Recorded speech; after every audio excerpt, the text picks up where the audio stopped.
오늘도 금요 찬양 예배 참여하신 여러분을 주님의 이름으로 환영합니다.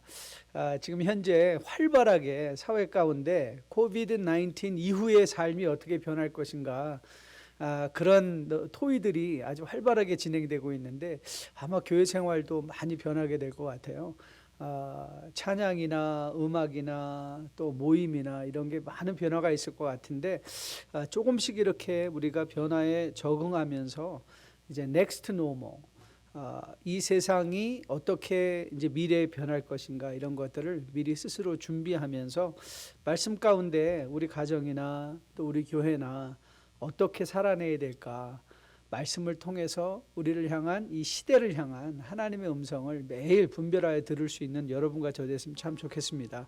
한 주간도 여러분 많이 힘드시고 또 불안하시고 또 짜증나시고 또 관계 속에서도 함께 이렇게 막 24시간 모여 있으니까 여러 가지 힘들고 어려운 일들이 많으시죠. 아울러 또 우리 자녀들도 나름대로 힘들고 어려워하면서 또 많은 대화들을 서로 주고받고 또 된 목사님과도 주고받고 있는 것 같아요. 이게 나만 힘든 게 아니라 우리 모두가 다 힘든 이 상황 속에서, 하지만 이런 상황을 통해서 말씀하시는 하나님의 음성을 들을 수 있다면 오히려 이런 기회를 통해서 우리가 다시 한번 주 앞에 더 정직하게 감사하게 나갈 수 있을 것으로 믿습니다. 오늘 찬양하면서 여러분과 함께 이 하나님을 함께 고백하고 싶어요. 이 하나님이 우리 가운데 계셔서 우리의 인생 속에 필요한 은혜를 베풀어 주시는 하나님, 그 하나님을 제가 찬양합니다. 주님 앞에 그 주님의 왕되심을 함께 찬양하며 나갑니다. 예수 우리 왕이여, 이곳에 오셔서 보좌로 주여 임하사 찬양을 받아 주소서. 주님을 찬양하오니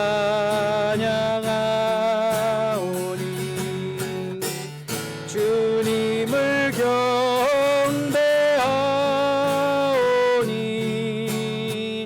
왕이신 예수여 오셔서 좌정하사 다스리소서.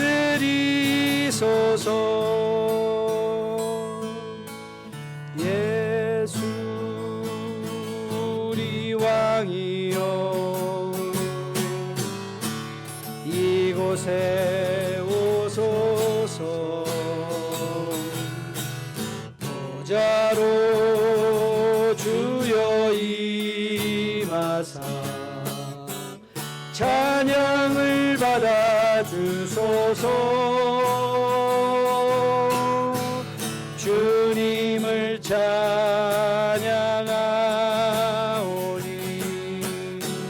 주님을 경배하오니 왕이신 예수여 오셔서 좌정하사 다스리소서. 하는데 내 마음속에 들어오셔서 좌정하셔서 나의 왕이 되어주세요. 우리 하나님 앞에 함께 잠시 눈을 감고 함께 기도하며 나가는 시간 가졌으면 좋겠습니다. 함께 기도합니다. 아버지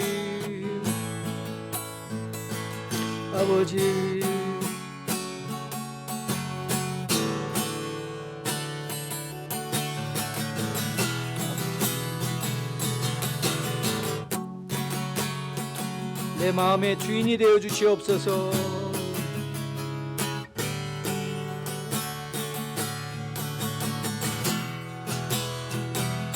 아버지,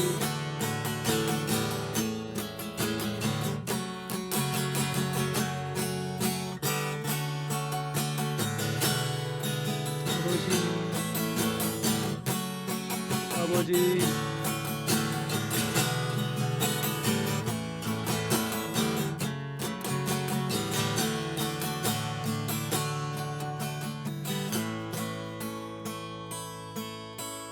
예수 우리 왕이여 이곳에 오소서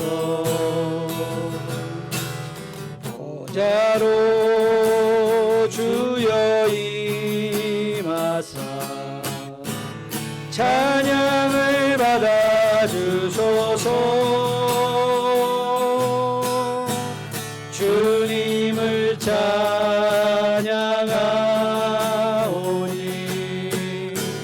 주님을 경배하오니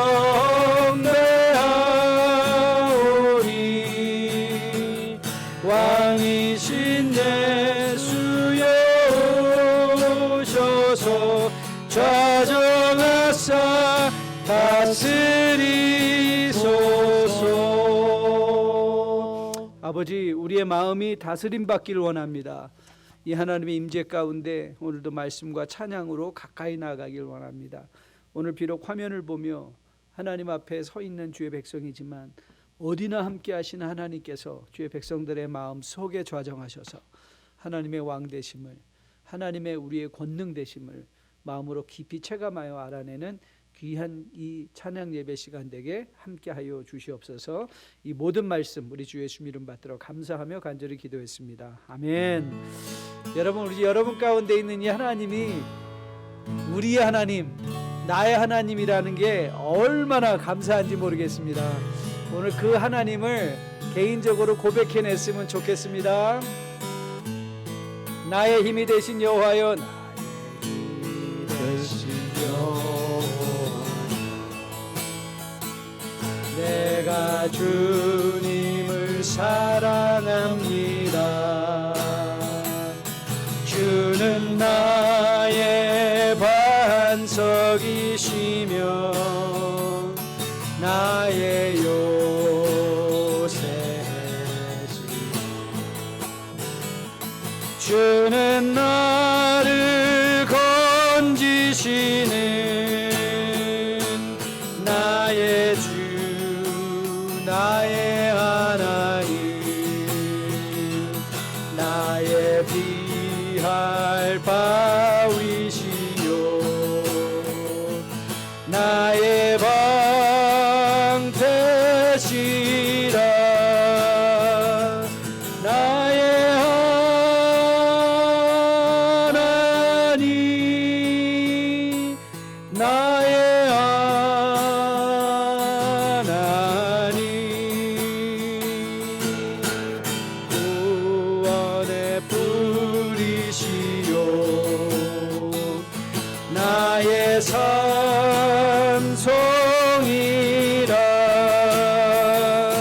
나의 하나님, 나의 하나님, 그는 나의 여호와, 나의 구세주, 나의 생명이신, 나의 생명이신 여호와. 내가 주님을 찬양합니다. 주는 나의 사랑이시며 나의 의지시라. 나의 의지시라.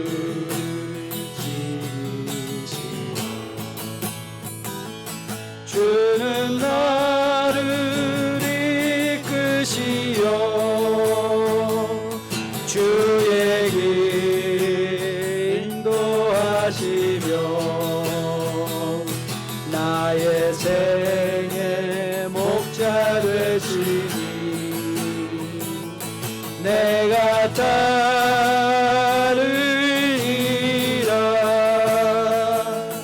나의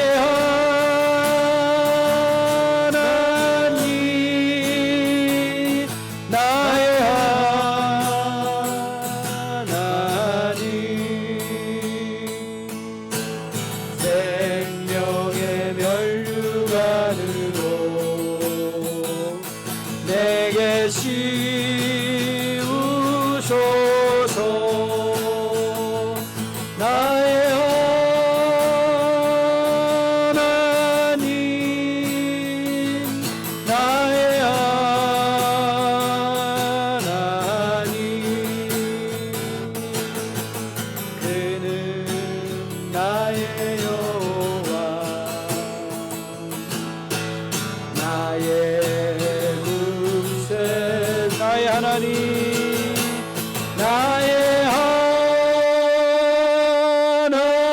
하나님, 나의 하나님, 그는 나의 여호와, 나의 구세주.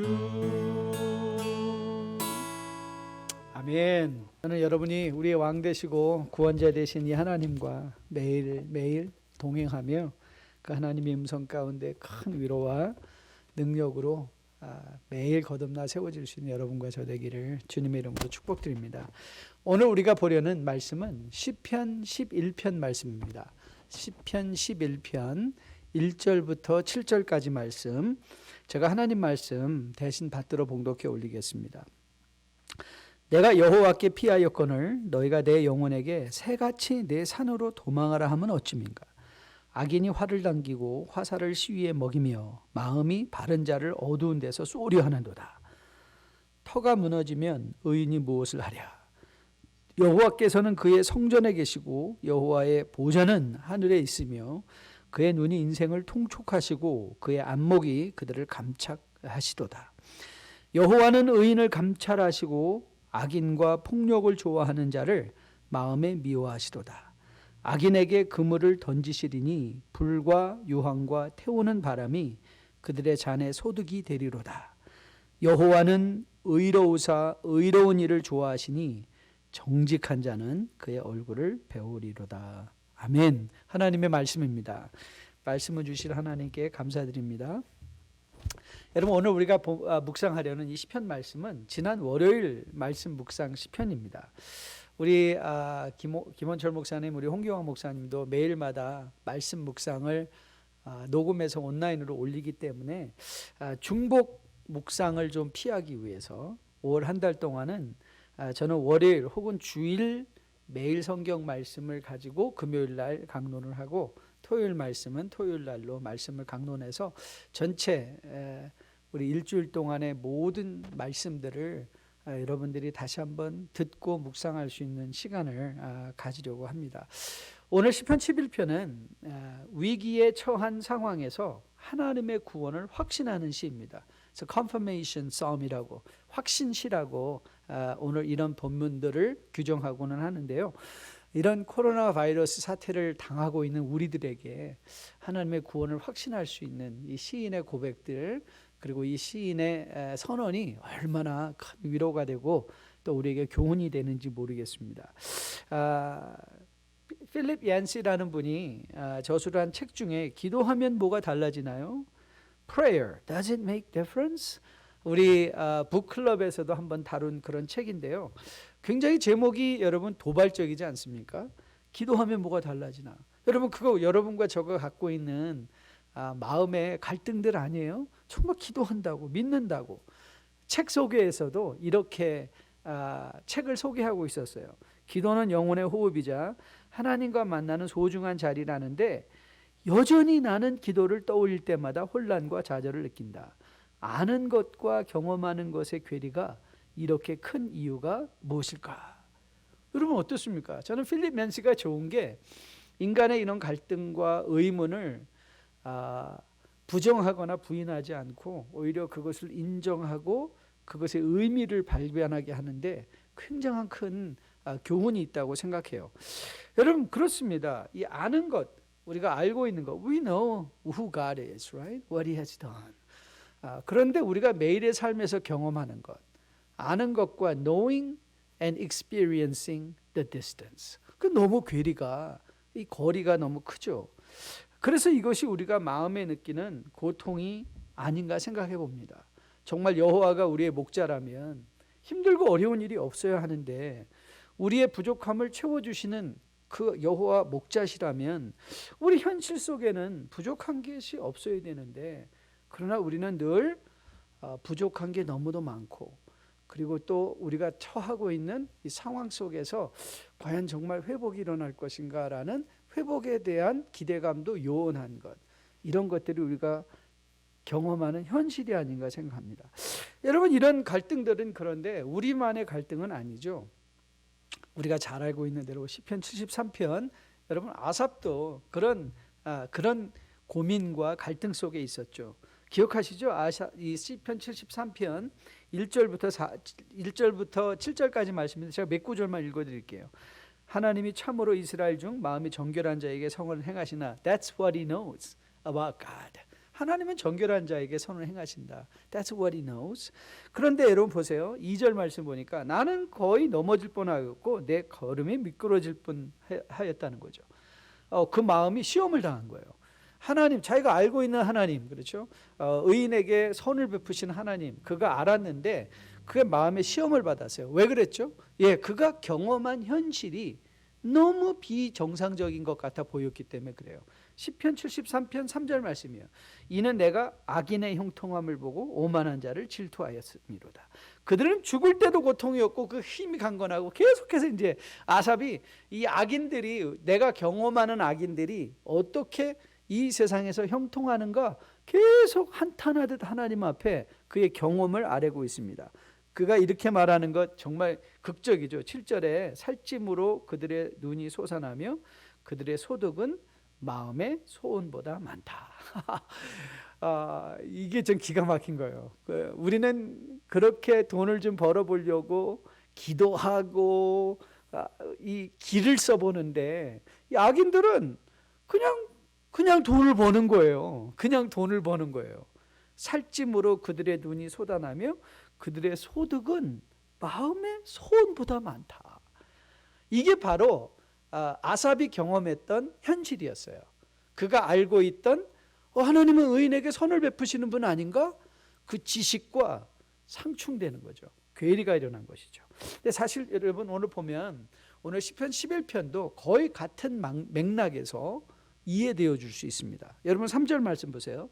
3절을 보면 지금 시인이 뭐라 고백하고 있는가 하면, 터가 무너지면 의인이 무엇을 하랴. 그러니까 지금 그가 경험하고 있는 상태가 뭐예요?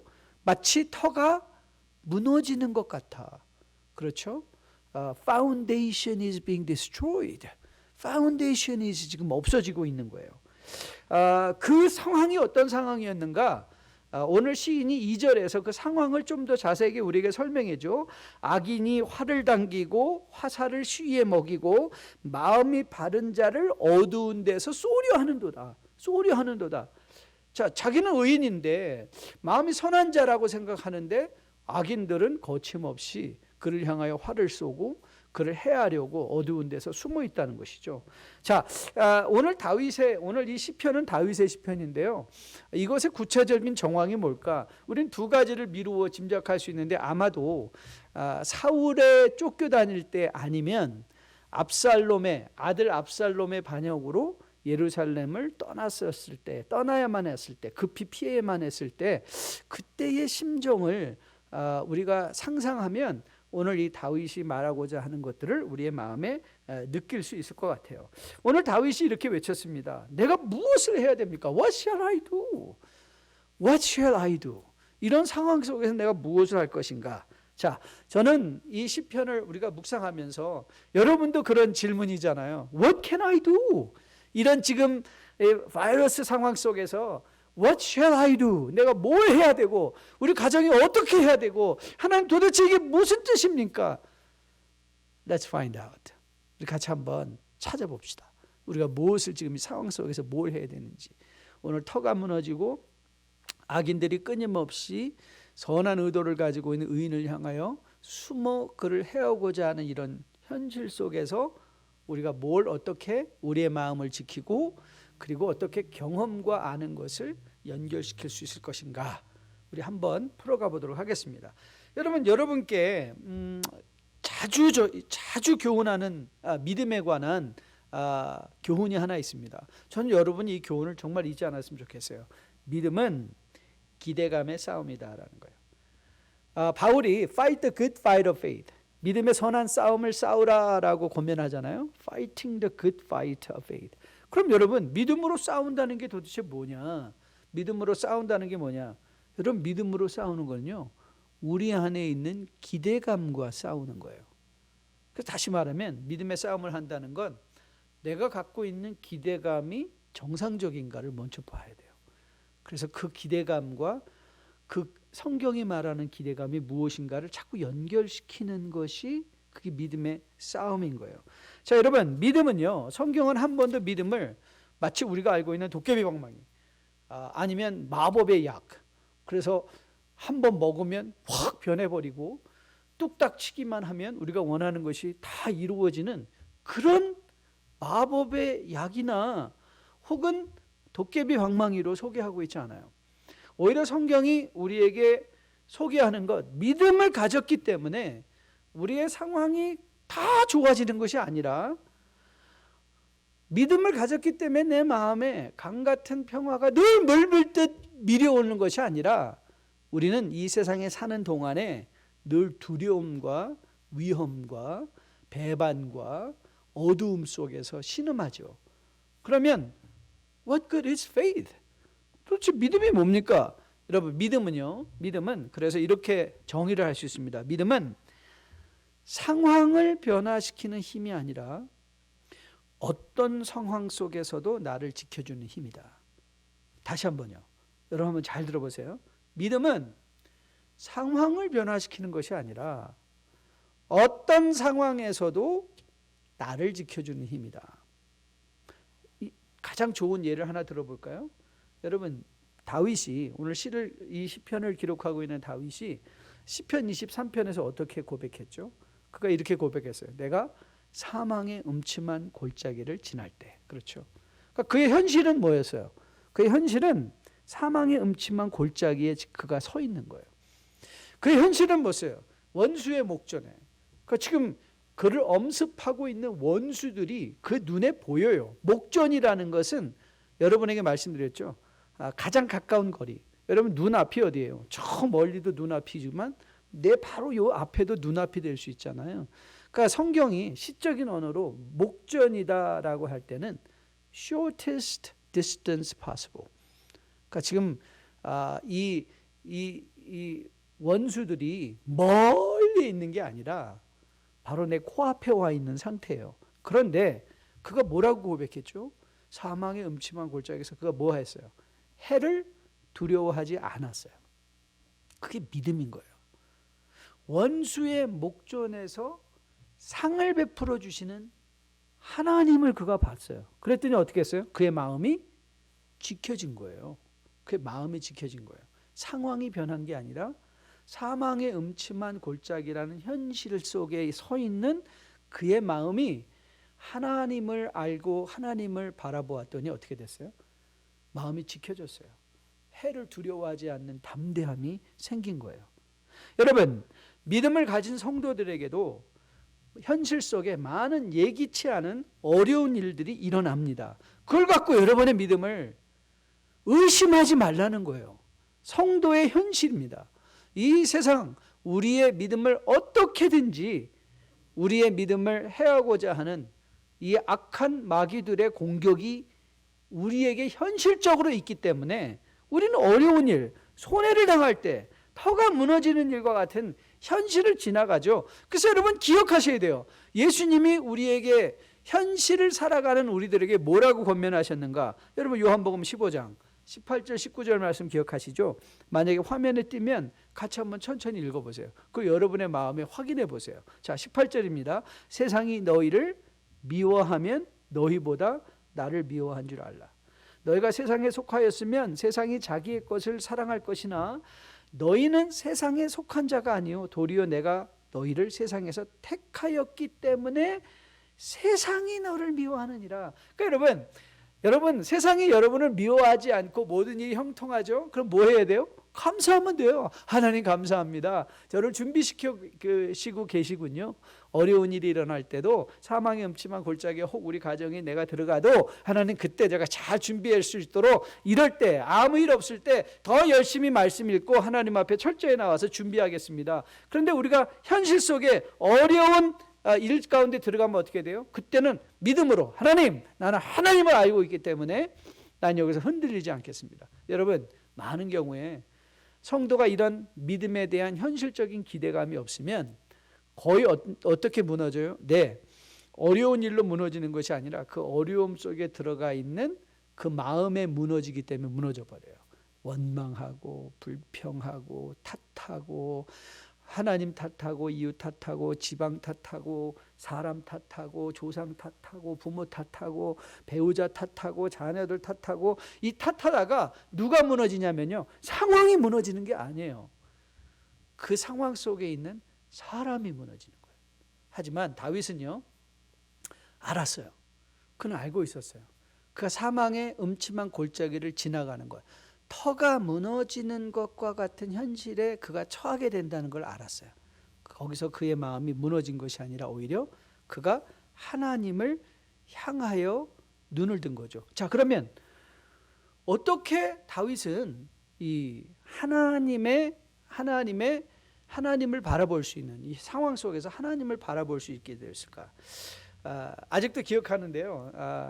제가 한국에서 고등학교 다닐 때 심야 방송들이 있었어요. 별이 빛나는 밤에 이런 것들. 근데 여러분, 그런데 그때 저의 입장에서, 고등학생 입장에서 라디오를 사는 거, 트랜지스터 라디오를 사는 거는요, 너무 비싼 거였어요. 저희 집에는 라디오가 없었어요.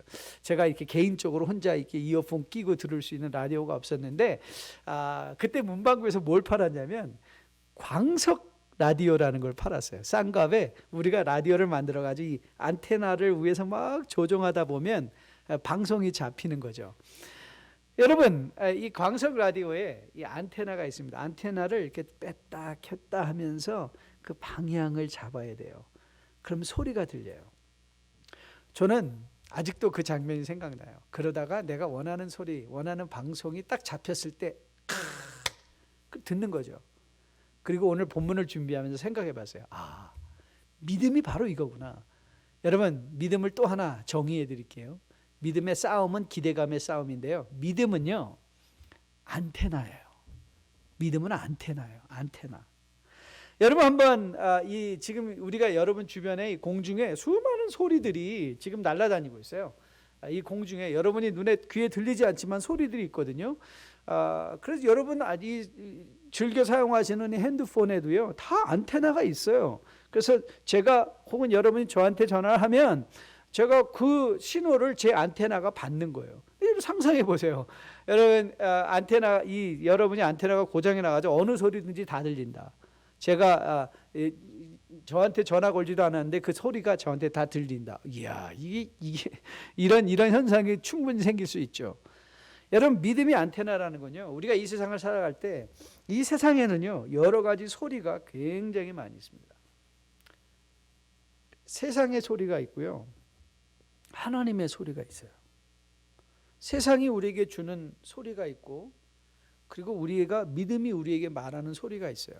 문제는 내 영적인 안테나는 세상의 안테나인가 믿음의 안테나인가를 보는 거예요. 자, 오늘 본문을 보면 본문에 1절에 이렇게 바울이 얘기했죠. 내가 여호와께 피하였거늘 너희가 내 영혼에게 새같이 내 산으로 도망하라 함은 어찌민가. 자, 여러분, 이 말이 왜 중요하냐면요, 오늘 여기 두 가지 소리가 있는 거예요.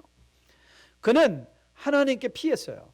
그러니까 여호와께 피했다는 것은요, 그가 상황에서 도망쳤다는 게 아니에요. 그러니까 상황에 있어요. 그 상황 가운데 있지만 그럼에도 불구하고 그의 마음은 하나님께 있다. 그런데 여러분, 주변에서 들려오는 소리가 있어요. 야, 빨리 산으로 도망가. 산으로 도망가. 새같이 도망가 봐. 그러니까 상황에서 벗어나라는 말 아닙니까? 벗어나는. 여러분, 여기서 산으로 도망하라는 말은요, 이게 단순한 도망치라는 말이 아니에요. 산으로 도망하라는 건 내가 산을 찾아서 가라는 거죠. 다시 말하면 네 문제를 네가 해결해 봐, 이 말을 하는 거예요. 여러분, 세상이 주는 메시지가 이제 이해가 되시나요? 여러분, 우리가 그래서 상황을 도망쳐 봤어요. 그래서 상황에서 도망친다고 문제가 해결되던가요? 아니요, 해결되지 않아요. 거기에 또 다른 문제가 기다리고 있을 뿐이에요. 여러분, 우리가 사람이 위급한 상황에 들어갈 때 가장 주의해야 되는 게 뭐냐면 이 분별력입니다. 판단력이에요. 이 위험한 상황에 들어가면 우리의 판단력이 공포에 휩싸이게 되면 판단력이나 분별력이 흐려질 때가 많아요. 그럴 때 우리가 정말 들어야 되는 소리를 듣지 못하고 듣지 말아야 되는 소리들이 크게 들려지는 거예요. 크게 들려지는 것. 여러분, 여러분도 알고 계신 것처럼 다윗이 사울, 정말 자기를 죽어라 하고 쫓아다니면서 죽이려고 했던 사울을 죽일 기회가 있었다는 것을 여러분은 잘 알고 있어요. 그런데 여러분, 그때마다 두 가지 음성이 들렸어요. 절호의 찬스다. 지금 사울을 없애버리는 것, 이게 이때 기회다. 아니, 주변에 있는 사람들도 그렇게 말했어요. 지금이 기회다. 사울을 없애버리고 네가 왕이 되라. 그런데 여러분, 그게 세상의 음성이었다면 다윗이 들었던 음성이 하나 있어요. 하나님께 기름 부음 받은 자를 내가 판단하지 않는다. 그건 하나님이 주시는 음성이었어요. 왜 다윗 됐는가? 그의 윤리적 완벽함 때문이 아니에요. 다윗은 자기 안에 들려오는 여러 가지 multiple sounds, but he has a discernment. 분별력이 있어서 세상이 하고자 하는 말과 하나님이 주시는 말씀 속에 분별력이 있어서 그가 하나님의 음성을 택했다. 그게 다윗으로부터 우리가 배울 일인 것을 보게 돼요. 여러분, 하나 더 예를 들어볼까요? 다윗의 경우를 보면 사무엘상 22장을 가면 한 가지 사건이 일어나죠. 다윗이 사울에게 쫓기다가 아무것도 없이 그냥 갔어요. 도망치다가 제사장 아히멜렉의 도움을 받게 되죠. 거기서 진설된 떡을 받고 이 골리앗이 가졌던 그 칼을 받죠. 그런데 그 중에 사람 한 사람이 가서 사울에게 일렀죠. 아히멜렉이 다윗을 이렇게 도왔다. 그러자 사울이 쫓아왔습니다. 사울이 쫓아와서 아히멜렉과 제사장 85명을 그리고 그 성읍에 아히멜렉이 거하던 그 성읍에 젖먹이들 소와 나귀 양까지 다 몰살시켰습니다. 오직 한 사람만 살아남은 거 기억하십니까? 아히멜렉의 아들 아비아달이 살아남았어요. 그리고 그가 다윗에게 가서 그 상황을 전했습니다. 여러분, 어쩌면 이게 정말 본문의 터가 무너지는 상황이 아닐까 모르겠어요. 다윗은 이렇게 말한 거예요. 봐라, 당신을 죽인 당신이 죽일 수 있었던 사울을 당신이 안 죽였기 때문에 이 수많은 무고한 사람들이 당하지 않았느냐. 여러분, 그 음성들이 막 들려온다고 생각해 보세요. 그 원성들이 막 들려온다고 생각해 보세요. 다윗이 어떻게 그 마음을 정할 수 있었을까요? 복수하자고, 당장 가서 사울을 죽이자고, 뭔가 행동을 해야 되지 않겠냐고. 그때 여러분, 다윗의 안테나가 어디를 향하고 있는가? 한번 본문을 통해서 확인해 보세요. 4절이에요. 4절 같이 한번 읽어볼까요? 4절 같이 읽습니다. 여호와께서는 그의 성전에 계시고 여호와의 보좌는 하늘에 있으며 그의 눈이 인생을 통촉하시고 그의 안목이 그들을 감찰하신다 그랬어요. 여러분, 이게 보이세요? 다윗은 지금 그 영적인 안테나를 어디로 세우고 있어요? 복수하자, 가서 뭔가 해야 된다, 이 상황 속에서. 그런데 다윗은 심판하시고 모든 일을 주관하고 계신 하나님께 그의 영적인 안테나를 세우고 있는 장면의 말씀이에요. 여러분, 최근에 저 성경 읽기를 마치면서 욥을 읽다가 그 생각했어요.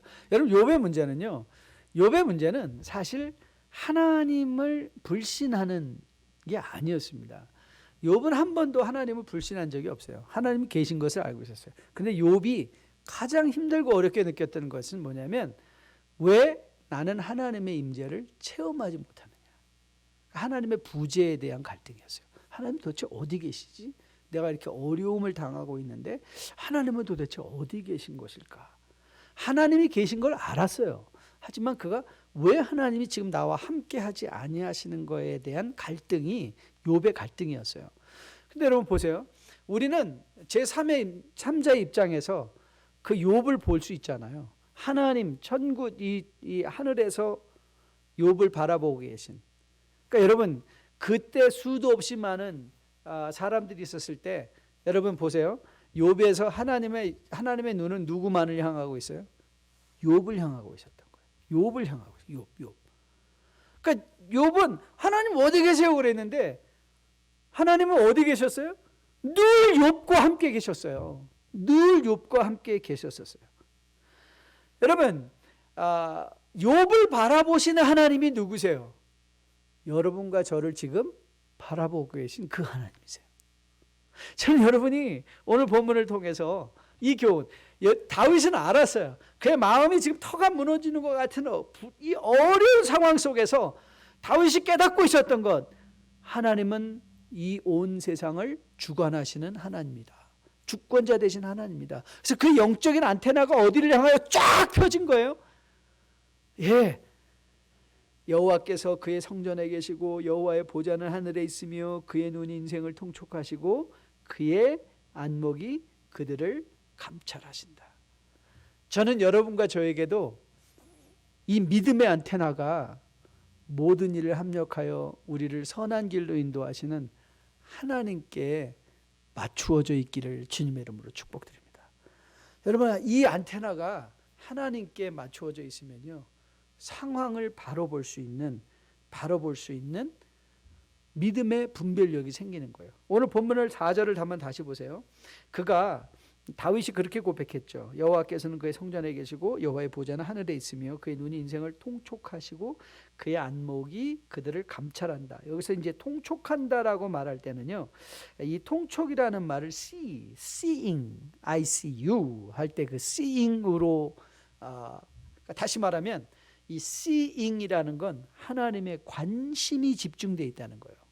관심이. 그러니까 하나님은 지금 우리 가운데 우리 주변에 여러분과 저의 삶에 일어나고 있는 일에 대해서 멀리 떨어져 계신 Holy Other God, 절대 타자가 아닌 거예요. 절대 타자, 이게 철학적 용어인데요.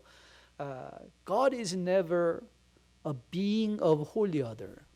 그러니까 절적으로 더 떨어져 있는 분이 아니라 He is so close with us. 우리와 함께 하시는 하나님인 거예요. 하나님이 우리를 보고 계신 것. 그리고 두 번째, 이 감찰하신다라는 단어를 뭐라고 설명하는가 하면 테스팅이라고 번역을 해서 영어 성경을 보면 His eyelids test the children of men. children of men. 여러분, 일단 이 하나님은 그럼 하나님이 나를 어떻게 보고 계시지? 여러분, 우리 신약 시대를 살아가는 우리들은요, 다윗은 하나님이 나를 본다라고 밖에 표현을 못했죠. 그런데 여러분, 신약에 오면 우리는 어떻게 알죠? 예, 바울이 고린도전서 3장 16절에서 뭐래요? 너희는 하나님의 성령이 거하시는 전이다. 그러니까 하나님이 어디 계세요? 우리 안에 계신 거예요. 우리 안에. 요한복음에서 요한이 고백했죠. 하나님이 우리 안에 장막 치시고 직접 들어오셨다. 그게 누구예요? 예수 그리스도죠. He tabernacled within us. 요한복음 1장 14절 말씀입니다. 말씀이 육신이 되어 우리 가운데 거하심에 할 때 이 거하신다는 단어가 tabernacle, 텐트를 치셨다, 장막을 치셨다라는 말이거든요. 그래서 우리가 뭐예요? 우리가 그의 영광을 보니 아버지 독생자의 영광이요 은혜와 진리가 충만하더라. 하나님이 우리 가운데 오셔서 우리 가운데 거우리며 그 예수님을 통해서 보니까 뭐가 보이는 거예요? 하나님의 영광이 보이는 거예요. 하나님의 영광이 보이는 것.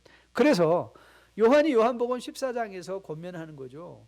너희는 마음에 근심하지 말라는 거예요. 하나님을 믿으니 또 나를 믿으라라고 권면하시고 내 아버지 집에 거할 곳이 많다. 미래에 대한 확신과 자신감을 우리에게 심어주고 계신 것이죠. 그런데 여러분, 오늘 여기 4절 말씀 중에 His eyelids test the children of men.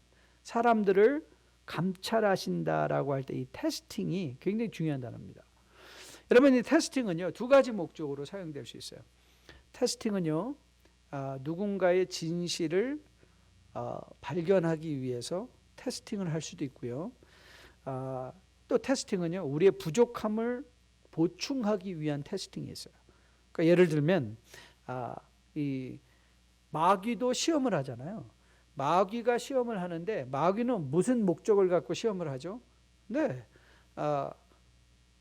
가능한 한 하나님을 인정하는 자들로 하여금 하나님께 멀어지는 시험을 하는 거예요. 하나님께 멀어지는 시험. 근데 하나님도 우리를 시험하세요. 근데 하나님이 시험하시는 건 뭐죠? 왜 우리의 부족을 채워주시기 위해서, 우리가 어디가 부족한 것을 알아서 그 부족함을 채워주시려고. 그래서 여러분 잠언 17장 3절 말씀 보면 도가니는 은을, 풀무는 금을 연단하거니와 여호와는 우리의 마음을 연단하신다 그랬어요. 하나님은 여러분과 저의 마음을 연단하세요. 그런데 이 테스팅이 하나님께서 악인을 테스팅할 수 있어요.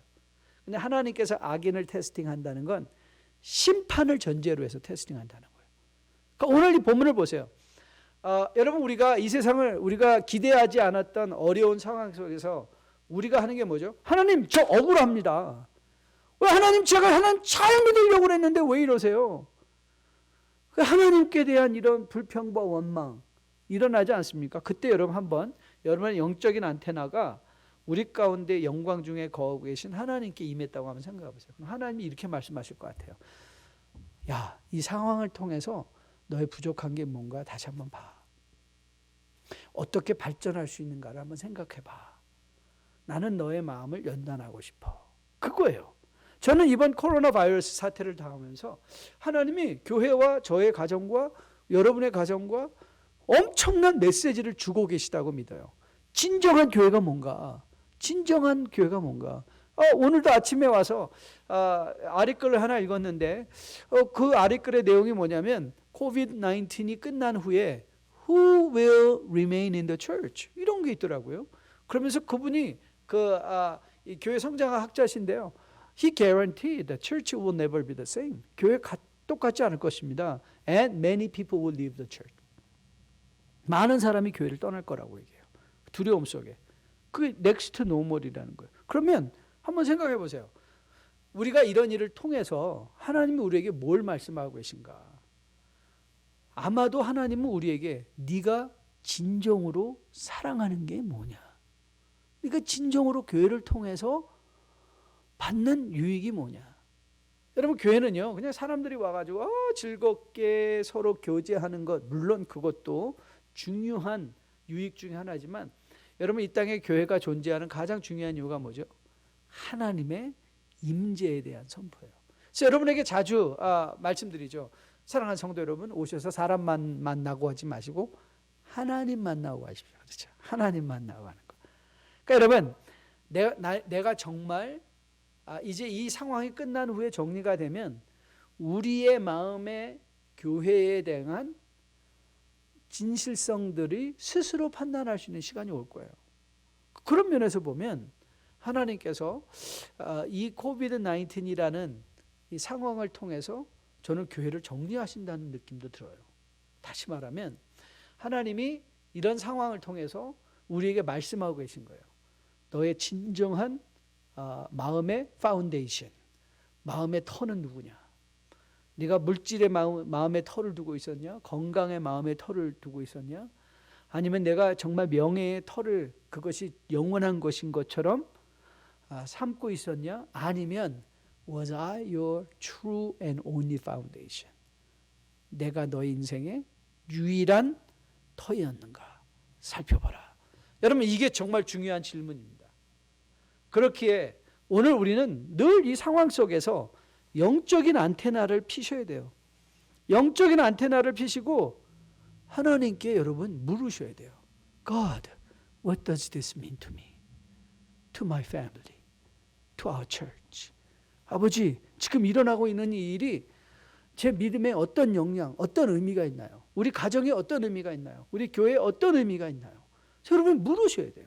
그러면 하나님이 말씀해 주세요. 자, 오늘 본문 결론적으로 11편 5절부터 7절 말씀인데요. 자, 한번 같이 천천히 읽어보도록 하겠습니다. 같이 한번 읽어볼까요?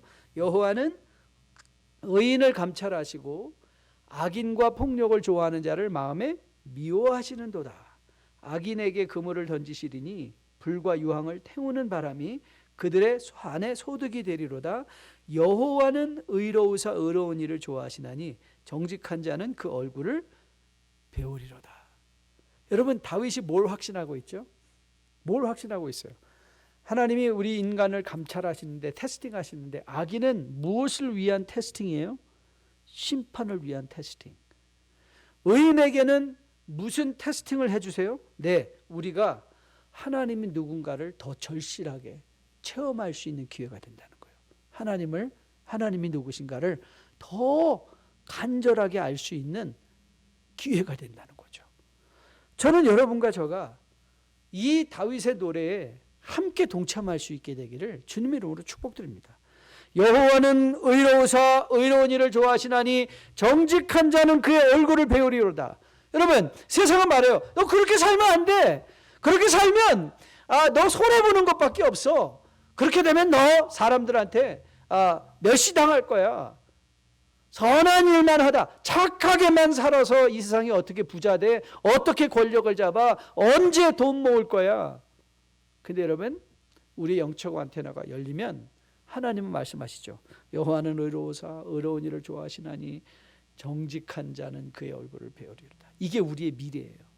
하나님을 뵐 수 있는, 예수님의 말씀을 듣고 하나님의 음성을 듣고 하나님을 바라볼 수 있는. 사랑하는 성도 여러분, 저는 여러분과 저가 이 시편 11편 말씀으로 흠뻑 빠질 수 있게 되기를 주님의 이름으로 축복드립니다. Immerse yourself into these words. 여러분, 우리의 의인의 터가 무너지는 상황 가운데서도 저는 여러분과 저가 결단코 흔들리지 않고 오히려 그럴 상황 속에서 이 코비드-19이라는 이 재정적, 육체적 이 두려움과 이 불확실성 속에서 여러분의 영적인 안테나가 하나님께 바짝 열려줄 수 있게 되기를 주님의 이름으로 축복드립니다. 그래서 그 가운데서 우리의 마음을 연단하시고 우리의 삶을 연단해 가시며 우리를 더욱더 성숙한 자리로 초대하기 원하시는 이 하나님과 이 하나님을 만나시고, 그래서 그 하나님으로 마음의 유익과 자신감과 평화를 누리시며 어떤 환난과 어떤 어려움 속에서도 결단코 하나님을 향하여 선한 의지를 갖고 살아내는 주의 백성을 내치지 아니하시는 이 하나님을 맛보아 알 수 있는 여러분과 저로 거듭나 세워줄 수 있게 되기를 주님의 이름으로 축복드립니다.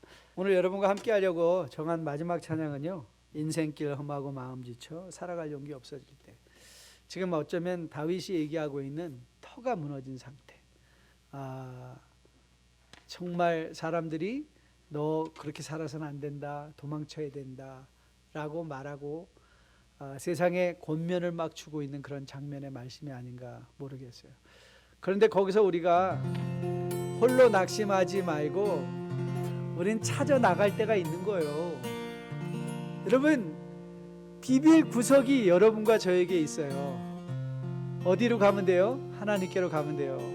여러분들 그렇게 또 마음에 막 원망이 되는 분 있습니까? 나도 목사님 저도 하나님께로 가고 싶어요. 근데 하나님 어디 계세요? 지금 이스라엘에 갈까요? 뭐 통곡의 벽에 가면 하나님이 계시나요?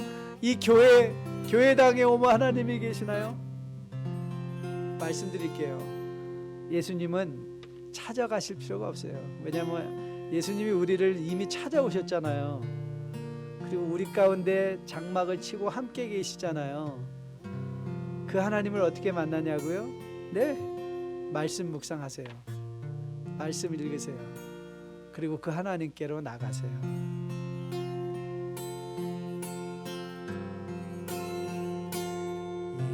인생길 험하고 마음 지쳐 살아갈 용기 없어질 때 너 홀로 앉아서 탄식지 말고 예수님 품으로 나오시고 평생의 모든 꿈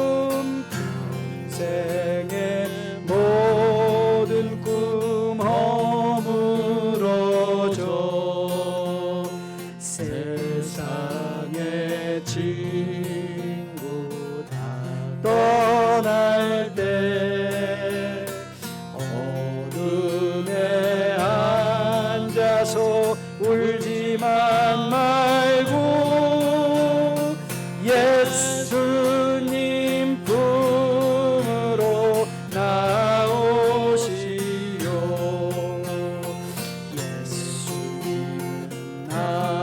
생명 믿음 소망 사랑 되시니 십자가 보혈 자비의 손길로 상처 입은 너를 고치시리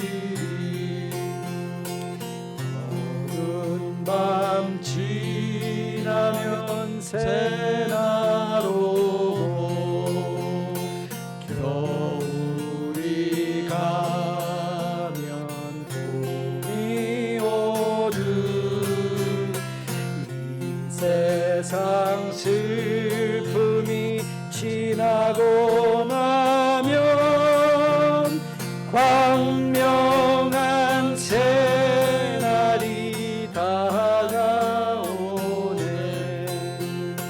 예수님 나의 생명 나의 소망 사랑 되시니 십자가 보혈 자비의 손길로 상처 입은 너를 고치시리 예수님은 나의 생명 믿음 소망 사랑 되시니 십자가 보혈 자비의 손길로 상처 입은 너를 고치시리 아버지 지금 믿음의 터가 무너진 것 같은 재정적으로 육체적으로 관계적으로 힘든 일을 지나는 많은 주의 백성들이 있습니다. 이런 시대에 적절하게 시편 11편을 통해서 권면해 주신 하나님 참 감사합니다. 세상을 바라보면 세상을 향하여 우리의 안테나가 열려지면 우리는 두려워할 수밖에 없습니다. 미워할 수밖에 없습니다. 원망할 수밖에 없습니다. 하지만 우리의 믿음의 안테나가 하늘을 향하고 하나님의 임재를 볼 수 있고 하나님의 음성을 들을 수 있다면 보좌에 앉아서 우리를 감찰하시며 우리의 마음을 연단하시는 가운데 모든 것을 합력하여 선을 이루시고 정직한 자를 좋아하시고 선을 행하는 자를 반드시 기억하시고 복주시는 하나님을 볼 수 있고 들을 수 있을 것입니다. 아버지 우리 뉴라이프 주의 귀한 백성들 이 시대 가운데 세상의 메시지가 아니라 하나님의 메시지를 들으며 오늘 다윗이 고백하는 것처럼 여호와는 의로우사 의로운 일을 좋아하시니 정직한 자는 그의 얼굴을 배우리로다 이 고백에 동참하며 멀리 계신 하나님이 아니라 바로 내 가운데 내 안에 계신 이 하나님과 동행하며 그래서 늘 감사할 수 있고 그래서 늘 평안할 수 있고 그래서 하나님의 음성에 따라 행동할 수 있는 주의 백성으로 거듭나 세워줄 수 있도록 주님 함께하여 주시옵소서. 이제는 우리 주 예수 그리스도의 은혜와 아버지의 지극하신 사랑과 성령님의 인도하심이 말씀을 마음으로 받고 다시 한번 머리 숙여 믿음의 영적 안테나를 활짝 펴서 주님의 음성을 듣는 가운데 상황에 함몰되지 아니하고 오히려 상황 가운데 마음이 연단되어 더욱더 견고하게 가정과 개인이 세워지기를 소원하며 머리 숙인 우리 뉴라이프의 복된 백성들의 머리 위에 그들의 가정 위에 섬기는 기업과 직장 위에 자녀들 머리 위에 지금으로부터 영원까지 함께 계실지어다. 아멘. 감사합니다. 또 한 주간 믿음으로 승리 가운데 살아내는 여러분 되시기를 주님의 이름으로 축복드립니다.